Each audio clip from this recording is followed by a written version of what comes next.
welcome to the deep dive.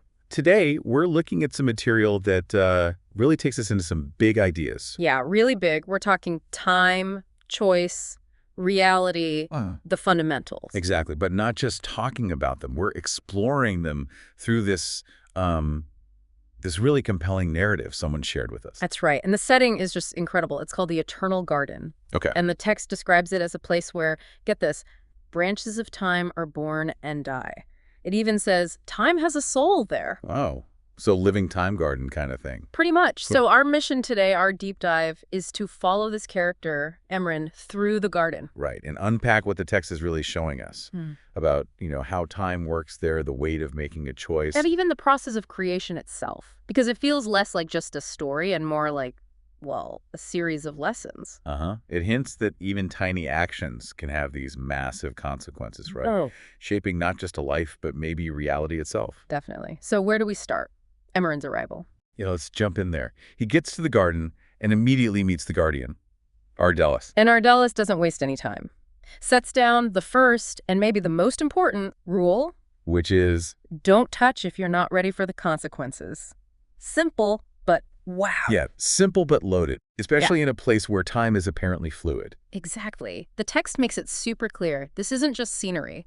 Every step carries a choice. Okay. And crucially, every choice changes something. You're not just walking a path. You're making it or remaking it. Yeah, you have the power to create a new reality. But with that power comes a warning. A huge warning. Built right in, be careful, because even the smallest choice can have unpredictable consequences. So it's like the universe there is hypersensitive. Sort of, yeah. Like tiny ripples become tsunamis down the line. Your power is also your burden, Okay, so he's navigating this intense place, and he runs into, well, obstacles, entities. Well, yeah, the ocean of shadows is a big one early on. What is that exactly? Well, it's described as the entity living where there is no light. But symbolically, it's what is left behind after every choice. Whoa. Okay, unpack that. Think about it. Every yes is a million no's to other paths. This ocean embodies all those potential realities you didn't choose. And it asks if they're really behind you or still lurking. Exactly. It's a haunting idea. And choice itself gets physical form. You mentioned branches and roots. Yeah, the text uses this amazing metaphor. Choice is like a structure, a branch reaching forward into the future you picked. And the root? Anchoring the past, the foundation you built on. And you have to consciously decide where you leave your mark on this time tree. This gets even deeper with another character, Lena.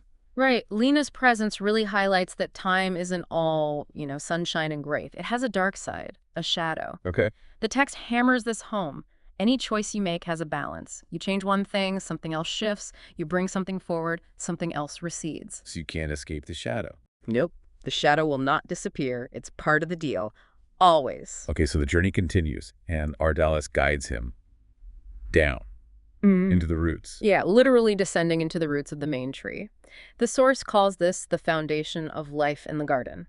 And down there, he finds his own stuff. His deepest fears, memories, and secrets. Things he's apparently hidden even from himself. Well, it's a journey inward as much as downward. Totally. It's about confronting his own foundations. And he hears voices in the roots. Yeah, voices asking these huge questions like, are you a creator? Heavy. And this one, which feels key, balance requires sacrifice. Sacrifice. That comes up a lot, doesn't it? It seems central. His first sacrifice is, well, symbolic, giving a part of his strength to the roots, to the garden initially. But then comes the choice of the heart. It demands that which is most valuable. And for Emeran, that is? His connection to time itself, his ability to, feel the garden's energy. Wow. He gives that up. He does. But it doesn't erase him.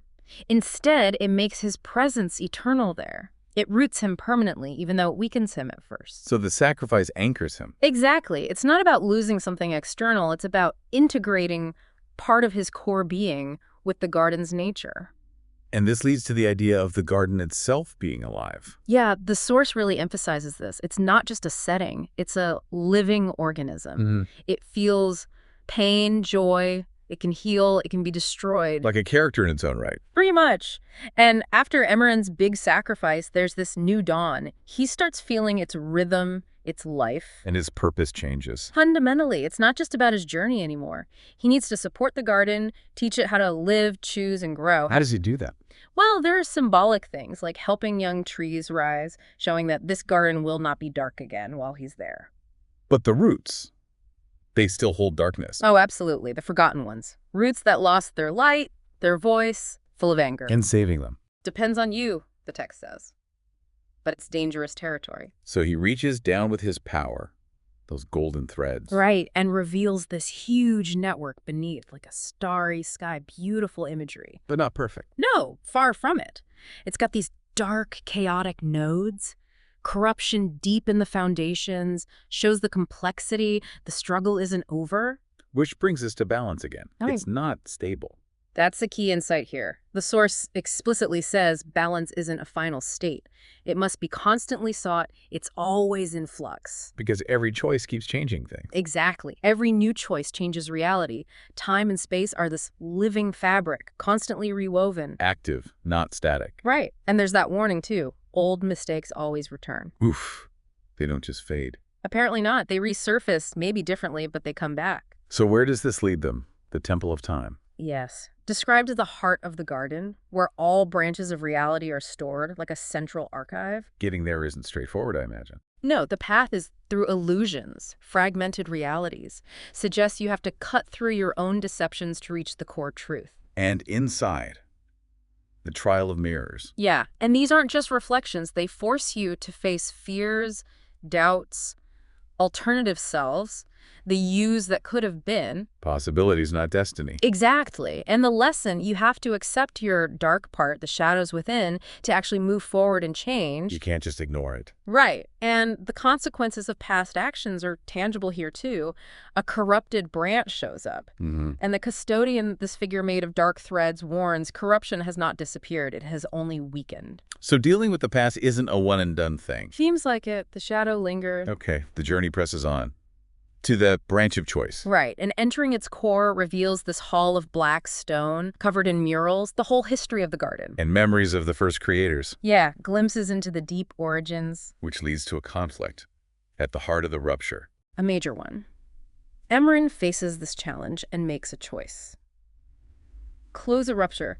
Calls it their last battle for that specific crisis. And after that? They're transported to the city in ruins, a place where you can apparently feel the time streams. Physically. Seems like it. And three paths appear. Golden light, dark with rifts, and a shimmering, uncertain one. Different ways through this broken reality. And beyond this This incredible landscape.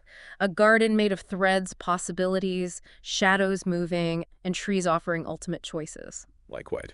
Return to the past, see the future, or stay in eternity. Big choices. What does Emeran pick? He chooses the present. To stay here and now, not looking back or forward, but grounding himself in the moment. Which really highlights the core message for you listening. Absolutely. It drives home how every choice could change the course of history, how even a small action can build a new reality. It gives you, the reader or listener, a sense of the power inherent in just deciding. Definitely. But the story isn't over. The text then goes deeper into time itself. These dark currents appear. Dark currents. Yeah, flows of destruction, formed when choices led to bad outcomes, basically. The negative energy of past mistakes coalescing. So fixing the crossroads wasn't the end. Just the first step. They still need to face the true source of chaos. And Aliana questions time itself. She does. Says everyone sees it as a line, but no being can answer what it really is. Suggests it's something deeper than we usually think. Huh. And Emeran senses something. The bell of the root. Right. A node of possibilities where all potential paths merge. An old woman who is possibilities shows him 3 threads: gold, black, silver. Different futures. Different possibilities, yeah. Each node on these threads is a moment where time could be changed. A choice point. Okay. And then the root tree is attacked. By dark creators. Their philosophy. That darkness isn't bad, it's just part of time. Essential. So Emeran and Aliana fight them. They do, and they save the tree. For now. But it's not the final victory. No, the text calls it an illusion of completion. Emphasizes the struggle for eternity continues. The real battle for time is still ahead. Which brings us back to sacrifice. Aliana's final act. Yeah, at the heart. She gives part of her life force to activate it. A major sacrifice. And this causes a huge energy release. Gold and black waves mixing into a storm. Emeran holds her medallion, vowing her sacrifice matters for everything. all that ever was, is, and can still be. That's quite the scope. It really broadens the stakes, and the garden heals, but it's changed. How so? A new symbol appears, the Tree of Choice. Its bark is literally engraved with key moments, Aliana, her sacrifice. It's a living monument to their journey. And the destroyed branch from earlier. Still gone. Yeah. Ash of the past. Can't be restored. But it was necessary because, as the text puts it, time does not tolerate emptiness. Something always fills the void. Seems so. And Emeran feels the weight. He's now the only creator supporting the balance, alone with that responsibility. And then a new character shows up, Arisa. Yeah, another creator, but with dark energy. Suggests the conflicts aren't over, just shifting. Emeran also goes back to the mirrors. Right. Still trying to understand. Reinforces that they show possibilities, and he needs to accept his own darkness to progress. And he encounters Ardellis again, but young. Yeah, could be an illusion, could be real memory. But the point is realizing the past can't be changed, only understood. Ardellis' own path wasn't one choice, but a process over ages. He learns this in the archive of creators. Exactly. Sees visions, maybe his own future, Ardellis' wound. The garden seems to be testing or punishing them for messing with its reality. And Ardellis' secret goal is revealed. A big one. He was trying to create a new branch of time where death is not inevitable, wanted creators to be masters, not just tools. Whoa. That's a fundamental change. Huge. And it has immediate, drastic consequences. 2 roots, 1 destiny appear. 2 trees, side by side. An unmade choice made manifest. Exactly. And reality itself tenses up. Possibilities grind to a halt. And this attracts others. An essence creature. Versions of themselves from other possibilities. And it's afraid. Afraid of too many possibilities becoming real. Worlds overlapping destructively. A storm of non-coexistence. That sounds bad. Very. It confirms the boundary is broken. The line between what could be and what shouldn't be cross. And then the unspoken appear. They gain form, simply state, we are, and their presence warps everything, darkens the silver tree, cracks reality. A direct consequence of their actions. The price of meddling, yeah. So, new players are definitely on the board now. The custodian returns. As the balance keeper, explicitly, says, understanding the price is the only way forward now. And the traveler arrives. Someone who didn't exist before. Right, a being described as a result of your mistake, your pull for change, a solitary fugitive born from their disruption. Opportunity or threat? Both, apparently. Adds more instability. Emeran also feels echoes of the past within him. Yeah, connections to those he absorbed are resurfacing, their presence will manifest. Past actions aren't truly past. And another entity. A neutral presence, an outsider. Confirms they did create a new order, but warns that what should not have been came with it. A consequence. A judgment, maybe. And this entity makes a declaration. Those who were lost must return home. Which leads to shadows emerging from the silver tree. The lost ones. The forgotten possibilities. They're becoming real. Yes, and they're called They Who Stand Beyond. They divide onto 3 paths. Lost fire, mirrored waters, empty, take new forms. And they're changed? Irrevocably. Brought back into this unstable reality. So the big takeaway here is? Time is fundamentally altered. Time is no longer static. It has become what its creators make it. They're not just in the garden, they're building it now. Which means they need to be tested as creators. Right. The trials begin. First, the trial of memory. Entering a rift into ancient memories. What do they see? History, past creators, worlds falling because creators couldn't choose, couldn't commit. Guarded by a figure of broken glass. And the lesson? Huge. They learn they can influence what the world remembers or forgets. Power over history itself. Then the labyrinth of time. Yeah, time streams all condensed, chaotic, forces them to face alternate selves again, who they might have been. Risking getting lost. In time, or just in themselves. The way out is to accept what was and let go. Acceptance, not fighting the possibilities. And the empty one's trial. The dark path. The toughest? Maybe. Pure darkness. Voices saying you are emptiness, you are absence. A trial of pure selfhood. Facing futures where they don't exist. Or are totally alone. Then 3 doors to the future, 1 leading to creation. And the empty one touches the oldest time node. Yes. Leaves only darkness. Signifies something. Or someone is returning. A voice from oblivion. Chills. Okay, so they who returned are now part of the equation, standing with the creators. Yeah. And the question becomes, okay, reality is shapeable now. Who will govern it? Reality is an archway of possibilities. Emeran steps into a reflection. And enters another eternity, a reality that contradicts theirs. Alien creators exist there. Whoa. Multiple eternities. It seems like it. They reach a node where these eternities twine together, and reality shatters into a mosaic. Sacrifice required again. Of course. Their world, the silver tree, resists being blended. The price of choice will be great. Irreplaceable loss. And in the resulting chaos. They find it, the embodiment of unfinished choice, not a creature, but a consequence. Light and shadow, unstable, needs a form. And they get to choose the form. Yeah. Light, dark, or adaptable. Yes, and they choose adaptable, wanting eternity to be truly living, not fixed. Reality shakes, the entity takes a fluid shape. The journey leads to a tower. Endless. Yeah, walls flickering with time fragments. Climbing it is moving through possibilities, creation, destruction. At the top. An endless hall. The entity from the Crossroads is there, watching, curious now about what they're making. And creation happens right there. Tangibly, Emeran wills the world into shape, sky expands, stars ignite, Flamin's fire merges with matter, the empty one disappears. Having become who he chose. Exactly, and new beings emerge from the darkness. Not enemies, not friends, just new life that can also change eternity. They want to live to choose. Posing the ultimate question to Emeran, control them or let them be free? His true choice. And he chooses trust. To give them will, give them freedom. They also search for the gates to the source. Silver, shadow, stone. Right. Wardens of time warn the path isn't obvious. Silver and shadow turn out to be traps. Leaving the stone gate. The path to the source, pure light. But then, the Scribes of Eternity show up. Unexpectedly. Totally unexpected. Figures who correct time, manage the flows, and they drop a bombshell. Yep. The garden was a mistake, an experiment gone wrong. Saving it means saving instability. Whoa. Undercuts everything. Right. They show visions of those who came before, original entities who set the laws, paid huge prices for changing anything. Some became time.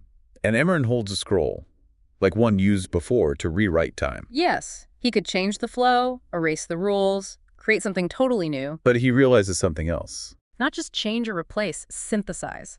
Blend the old and new. He throws the scroll into the source's light. Mixing everything. Into a third thing. Nah. A reality where old and new are one. The Scribes acknowledge it. He is remelting reality. So in this remelted reality, the formless entity speaks. Its first word, I remember.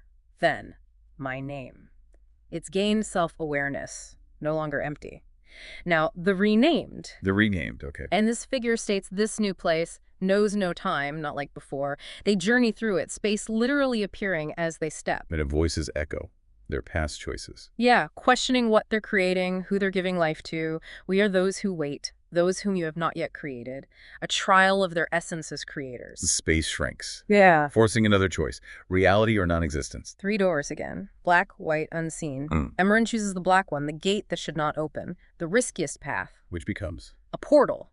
To something greater. Yeah. Back at the tower base, the path continues. At the top, the final hall where their choices shape everything. Flame is fire integrated. Okay. Renamed, fully formed. And the new creations still emerging, asking if they'll be allowed freedom or face control. Emeran chooses trust again. Yes. Gives them light, the potential to exist and choose freely. They step through a final door, neither black nor white, requiring sacrifice. And Emeran pays. Offers his power, his essence, the core of his being. The door accepts, opens to the source of time. So he paid the price, found balance through letting go, through trust. What happens then? Does he rule? That's the twist. No. His journey culminates in rest. Rest after all that. Yeah. He sits under a tree in the garden, feels the life around him, no need to strive, create, fight anymore. Let's go. Closes his eyes, falls asleep, and the garden, this living thing, sings to him. Wow. And in this place, beyond time's full reach, a new day starts without his intervention. The garden grows on its own. A testament to everything. The choices, sacrifices, the letting go. Exactly. The complex, ever-changing reality they helped synthesize, now living its own life. Wow. Okay. That was quite a journey through this material. From just entering a garden to wrestling with time, choice, sacrifice, creation. ending in release. It really covers huge ground, and the core takeaways, they stick with you, don't they? Time as this living fabric you weave with actions. Yeah, and balance not being static, but Yeah. this constant dynamic process you have to engage with. And choice.